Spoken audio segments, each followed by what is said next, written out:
La naturaleza de los depredadores. Parte 52. Memoria de transcripción. Sujeto: Capitán Soblin, comando de la flota de la Federación. Fecha: hora humana estandarizada, 18 de octubre de 2136. La flota de la ONU me depositó en una celda en Benlil Prime y sin previo aviso, los depredadores dejaron de visitarme por completo. Basándome en la cantidad de garras en la pared, calculé que había pasado al menos una semana. Los guardias Benlil eran más fríos que los humanos. Uno de ellos escupió en mis gachas de la noche y murmuró una maldición contra mi alma depravada. Contra todo pronóstico, me encontré extrañando a Carlos e incluso a Samantha. Me mantuve ocupado contemplando el interrogatorio de Arxur y cómo refutar su absurda historia. Tenía que haber reconciliación entre los Terran y la Federación. Había requerido un costo impensable, pero el gobierno de Gojit se dejó llevar por el lado de los humanos. Lamentablemente, la muerte de la primera ministra, Piri, fue confirmada por las fuerzas terrestres de la ONU. Su transmisión final no pudo lograr mucho. Me ofrecí a negociar con la Federación por ellos, pero luego los humanos me abandonaron. Simplemente se han ido. Reflexioné en voz alta. Si me esforzaba con mis patas traseras, podía mirar la ventana hacia la capital de abajo. Benlil Prime era un planeta enorme que eclipsaba a planetas como la Tierra y la Cuna. En comparación, tenía una órbita más corta y una gravedad ligeramente mayor que la del mundo promedio. Curiosamente, gran parte de su masa terrestre era inhóspita. La luz del sol nunca tocaba la mitad de su superficie, lo que la dejaba demasiado fría para la vida vegetal y animal. Su lado positivo tenía el problema opuesto: demasiado calor para sustentar las fuentes de agua. Solo existía el estrecho espacio entre los extremos para construir asentamientos. Los científicos de Benlil buscaron nuevas formas de ampliar las fronteras, con varios métodos para enfriar su planeta. Manipularon la reflectividad atmosférica con aerosoles, construyeron un sistema de surgencia artificial en su océano y utilizaron la siembra de nubes para generar lluvia. Fue necesario un esfuerzo colosal para mantener los engranajes en movimiento. No todas las especies tienen la suerte de tener un hogar perfecto. Si no fuera por el sentimiento, las colonias Benlil son mucho más propicias para habitar. La visión de depredadores humanos caminando por ahí se ha vuelto más frecuente en los últimos días. Muchos Benlil le darían un amplio rodeo o cruzarían al otro lado de la calle. Me preguntaba, ¿por qué la Tierra de repente enviaba tanta gente al extranjero? Una presencia tan amplia era mucho pedir a sus amigos. Una tos puntiaguda llegó desde el otro lado de la puerta de la celda. ¿Disfrutando de la vista? Parece que has tenido una infinidad de tiempo para estudiar las complejidades de la sociedad Benlil. Me giré para ver a Samantha con su cabello castaño rojizo recogido en un moño. Sus ojos depredadores estaban desenfocados, como si su mente estuviera en otra parte. La ira en su voz tenía un aspecto más frío que la última vez que la vi. Mis instintos declararon que su comportamiento era muy amenazador. ¿Había algo que había hecho para enfurecer a los humanos? O peor aún, ¿los Arxur los estaban corrompiendo? Hola, Sam. Pensé que se habían olvidado de mí. Respondí. Ella mostró sus colmillos nacarados y sus ojos se dilataron en un instante. Mis amigos me llaman Sam. Tú no eres mi amigo. Bien, lo siento. Eso sí deberías decirlo. Se oyeron pasos detrás de Samantha y suspiré aliviado al reconocer a Carlos. Por un momento, pensé que la mujer se había colado sola para atacarme. Todo en su postura gritaba que tenía sed de sangre. Tal vez fue simplemente que no había visto a un humano en días, pero sentí que había algo de sustancia en mi inferencia. Se escuchó un tintineo cuando el guardia deslizó las llaves en la puerta. La chispa había desaparecido de sus ojos castaños y sus gestos moderados eran inusuales. La última vez que vi a Carlos, me estaba tomando el pelo y atacando mis pensamientos a cada paso. Ahora, no había señales de burla o amonestación juguetona. Mis espinas se erizaron alarmadas. ¿Qué les pasó a ustedes dos? Algo está mal. Carlos me frunció el ceño cansado. La Tierra fue atacada por la Federación. Más de 1,000 millones de muertos. No finjas que te importa. Obtuviste lo que querías, Soblin. Gruñó Samantha. El horror se apoderó de mí y me hundí nuevamente en mi cama. No es de extrañar que los humanos estuvieran molestos. Recordé lo que sentí al ver arder la Cuna, al lidiar con la pérdida de mi hogar y mi cultura. ¿Por qué la Federación tuvo que hacer enojar a la única especie que podía derrotar a los Arxur? Hubo un momento en el que quise paralizar los lugares de reproducción de los depredadores. Esa terminología despectiva todavía resonaba en mis oídos. Cuando me entregué a la custodia de la ONU, esperaba presenciar una sociedad brutal. En cambio, la Tierra consistía en gente decente que se ocupaba de su existencia diaria. Era un planeta estructurado, rico en vida y cultura. Eso no es lo que quiero ahora. Mordisqué mis garras con ansiedad y traté de mantener mi expresión sumisa. Siento su pérdida. Yo sé lo que es estar en sus garras. Samantha apretó los puños. Por supuesto que sí. Causaste la muerte de tu mundo mientras intentabas matarnos, igual que los Krakotol. Tienes razón. Nos lo provocamos nosotros mismos, y lo sé. Éramos horribles con los humanos, más de lo que cualquier disculpa podría excusar. Sin embargo, mostraste misericordia y compasión. A la mierda la piedad. El resto de nuestra flota se fue a casa, pero estamos atados a ti mientras la tierra está bajo asedio. ¿Cómo es eso justo? No lo es, pero no tengo nada que decir al respecto. Puedo ver que estás sufriendo. Si te hace sentir mejor pelear conmigo, entonces yo te animo a que lo hagas. Samantha se dio la espalda con disgusto. No había forma de ofrecerle una reparación que la satisficiera. De todos modos, mi preocupación por su salud mental iba en aumento. Sabía cómo el dolor podía tragarse a una persona sin una salida adecuada. Lancé una mirada inquisitiva hacia Carlos, buscando dirección. Las fosas nasales del guardia se dilataron con frustración reprimida. ¿Los humanos solo me habían visitado para ensalzar su ira contra mí? Me alegro de que ambos estén bien, agregué, rompiendo el gélido silencio. Espero que parte de la tierra haya podido resistir. Carlos asintió. Los ahuyentamos con ayuda. ¿Ayuda? ¿De los Benlil? Seguro. Y otras partes interesadas. Esa es una descripción vaga. ¿Quién más habría venido a rescatar a la humanidad? Carlos me hizo un gesto para que lo siguiera y la ausencia de su gruñido fue sorprendente. Era como si los guardias hubieran recibido un trasplante de personalidad. Ambos parecían imbuidos de odio e impasibilidad, aunque una lo dirigiera hacia mí más que el otro. Tenía miedo de lo que sus emociones depredadoras podrían obligarlos a hacer. Pensamientos oscuros pasaron por mi mente mientras intentaba recordar por qué confiaba en estos depredadores. Su heroísmo en el barco ganadero parecía un recuerdo lejano. Mis ojos se abrieron alarmados al considerar a los rescatados. Eso me recordó a los Gojits en la Tierra, cuidados fuera de una gran metrópolis. ¿Qué pasó con los refugiados, Gojit? Dije. Lo siento si eso es egoísta, pero tengo que saber... El guardia masculino suspiró. El campamento primario fue llevado a Belnil Prime cuando comenzamos a trasladar a los evacuados humanos. La mayoría están a salvo. Esas son noticias positivas. ¿A cuántos humanos evacuaron de la Tierra? Millones. Conocemos a los Benlil desde hace 3 meses. Algunas personas preferían aguantar en un búnker o contaban con nosotros para derrotar a sus fuerzas. Deja de hablar con ese imbécil racista y delirante como si fuera tu amigo.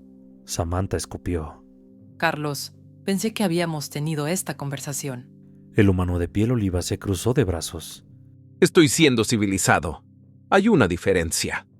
No queriendo sembrar más división entre el dúo, me guardé mis otras preguntas. Eso explicaba por qué la presencia humana había aumentado rápidamente. La parte cínica de mí se preguntaba si la afluencia de depredadores resultó en un aumento de la criminalidad. Los primates representaban una amenaza extraordinaria cuando estaban enojados, y tenían que ser más propensos a comportamientos desviados que los Benlil. Carlos abrió el camino pasando los guardias nativos y salimos al aire fresco de la capital. Los pasos de los guardias parecían un poco forzados por el esfuerzo gravitacional.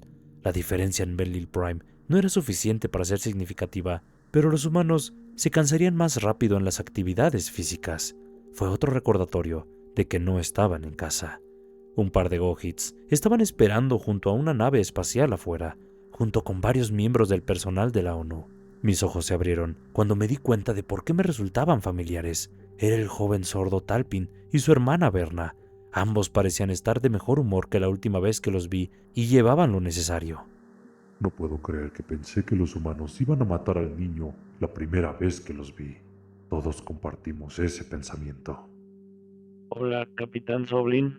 Una voz sintetizada pronunció las palabras en lengua Gojit, pero con un poco de gruñido humano. A Talpin se le debe de haber dado un programa de inteligencia artificial con fonemas terrestres instalados. ¿Por qué te mantienen en prisión? Eres un héroe para todos nosotros. El joven Gojit terminó de deslizar sus garras por un teclado y me miró con una mirada expectante. No quería contar mis crímenes en detalle. Por otra parte, no estaba seguro de cómo empezar a traducir mi respuesta. Al menos Samantha parecía apaciguada por la presencia de Talpin. Quizás sirvió como un recordatorio de su hermano sordo. Merezco estar allí. Hice sufrir a otra persona, un humano. Murmuré. Talpin dirigió su mirada hacia un humano cercano y escaneó las contorsiones de sus dedos. Sus ojos se abrieron como platos. El adolescente luchaba por creer que yo pudiera estar involucrado en algo nefasto. Sus garras beige se cernieron sobre el teclado por un momento, antes de escribir una respuesta. ¿Por qué? Vino la pregunta sintetizada. Tus hazañas se cuentan en la leyenda. Eres un héroe, un hombre justo, salvas vidas. Bajé la mirada. No soy ninguna de esas cosas. Pensé que causar dolor a un depredador solucionaría mis problemas. Berna también parecía atónita. Parece que estás hablando de tortura, Soblin. Eso es vil. Los humanos son dulces, sensibles, generosos. Parpadeé en señal de acuerdo y bajé la mirada. Los depredadores que estaban al lado de Talpin proyectaban cariño hacia él, pero pude ver cómo apretaban sus mandíbulas mientras me escuchaban. Al menos si Berna hiciera correr la voz sobre Marcel, mi pueblo aplastaría el mito de mi heroísmo. Merecía que mi legado fuera empañado y ser recordado por la suma de mis crímenes. Talpin tecleó su teclado. ¿Cómo pudieron los humanos tratarte tan amablemente? No lo sé. Puedes preguntarles. Respondí. El voluntario de la ONU que estaba a su lado pensó por un momento, antes de lanzar una respuesta enfática. La traductora humana parecía apasionada por lo que estaba transmitiendo. El sordo Gojit pareció impresionado por lo que transmitió y asintió en señal de aceptación. Me lanzó una mirada desdeñosa. Yo lancé una mirada nerviosa a Samantha. Hablas lenguaje de señas. ¿Qué le dijo ella? La guardia mostró sus dientes. Que mereces vivir con lo que has hecho. Esa disciplina humana no se rebaja a tu nivel. Bueno, ese era un sentimiento recurrente cuando los depredadores hablaban de mí. Lo que no entendí fue por qué los guardias me llevaron a encontrarme con Talpin y Berna. Parecía que los dos Gojits estaban a punto de partir en una nave espacial. Después de mi revelación, dudaba que quisieran una despedida de mi parte. No quiero viajar a ningún lado con él. Talpin agitó sus garras enfáticamente hacia los depredadores. No si torturó a un humano. Es una vergüenza para los de nuestra especie. Berna frunció el labio. Estoy de acuerdo con la idea. Ambos le debemos la vida a la humanidad. Mi confusión se intensificó y le lancé a Carlos una mirada inquisitiva. Talpin parecía pensar que los estaba acompañando en un viaje, pero no tenía idea de a qué se refería. ¿A dónde los llevaban los humanos? ¿Estaba realmente involucrado? Soblin es la persona perfecta para transmitirnos varios mensajes. Él puede hacer que ustedes dos crucen la puerta con esos bastardos colchianos. El guardia masculino sacudió los hombros en un gesto evasivo. También es en quienes algunos imbéciles de la Federación podrían creer sobre los refugiados Gojit y la guerra. Ese era un buen augurio si los humanos todavía querían paz y diálogo. Tal vez el ataque a la Tierra no los había empujado completamente al lado de los Arxur, por improbable que pareciera. Estos depredadores terrestres tenían un lado misericordioso y esperaba que pudiéramos apelar a eso. No parecía que toda la Federación estuviera involucrada. Los neutrales se habían ocupado de sus propios asuntos. Tenía que ver algunas personas que pudieran convertirse a la defensa Terran. Otras razas no tenían por qué terminar como los Gojits. El calor llenó mi pecho. ¿Un mensajero? Estaré encantado de testificar en su nombre y negociar la paz con sus enemigos. Sé sobre remediación. La paz ya no es una opción. Francamente, ahora declararía la guerra a todos los escépticos, pero no podemos luchar contra 300 especies a la vez. Al menos, no todavía. Vamos a purgar a los 24 que nos atacaron, seguido por los 14 que votaron por la guerra. Dijo Samantha frunciendo el ceño. ¿Qué? ¿Es el mensaje? Jadeé. Carlos negó con la cabeza. No, llegaré a eso en un minuto. En primer lugar, necesitamos a alguien que pueda investigar varios elementos por nosotros. Lee esto. Lo teníamos impreso en tu lengua. Muy especial para ti. Se burló la guardia. Mis garras temblorosas aceptaron el panfleto, aterrorizadas por lo que los depredadores habían escrito. El papel casi se me escapa de las manos al instante. Lágrimas de tristeza se acumularon en mis ojos. Ressel estaba muerto, asesinado por su propio gobierno por ponerse del lado de la humanidad. Yo había sido mentor del Colchiano desde que era un niño y guié su desarrollo. Su consejo en el puente, combinado con su honor, fue firme. Lo quería al mando de mi nave en mi ausencia. Me dolió que en nuestras últimas interacciones él me viera como un monstruo. Mi visión ardía y me sequé la humedad con mi pelaje. Los humanos querían descubrir por qué los colchianos recurrían al asesinato. No estaba claro si se planeaba alguna violencia futura contra facciones prohumanas, pero los depredadores no tomaban las amenazas a la ligera, no después de la Tierra. Los Terran no quieren que las especies se acerquen con una falsa amistad. Quieren que se exponga a cualquiera que conspire contra ellos, humillados. ¿Por qué la Commonwealth Académica se opondría tanto al acercamiento diplomático de la humanidad? Tenía muchas ganas de exigir por mí mismo las razones del jefe Niconus. Parecía un líder justo, razonable hasta el extremo. Lo habría considerado del tipo que daría una sacudida justa a los depredadores. Investigue el asunto Colchian por nosotros y encuentre documentación del primer contacto con los Arxur. Mira, ¿qué puedes desenterrar? Gruñó Carlos. Samantha se cruzó de brazos. Necesitamos saber quién es cómplice de cada plan contra nosotros y nuestros aliados. ¿A quién vale la pena perdonar? ¿Quién inició este odio depredador? ¿Y por qué? El guardia entrecerró los ojos. Nuestros gobiernos creen que uno siente remordimiento, que no hay riesgo de fuga. Eso es lo que necesitamos de ti, Soblin. Bueno, ¿y el mensaje? Tartamudeé. Tú insinuaste que había una declaración que entregar. Oh, eso es fácil. Dile a la Federación que hemos terminado de contactarlos o negociar con ellos. Nunca levantaron un dedo para detener el ataque a la Tierra. Hágales saber, a los neutrales, que o extienden la mano para condenar este acto terrorista o pueden prepararse para una guerra total. Ese mensaje envió un escalofrío a través de mi sangre. Los otros Gohits también parecían horrorizados. Necesitaba encontrar una forma más discreta de expresar esa flagrante amenaza si quería haber paz con alguna especie. Los humanos podrían acumular muchos daños colaterales al buscar venganza por su tierra.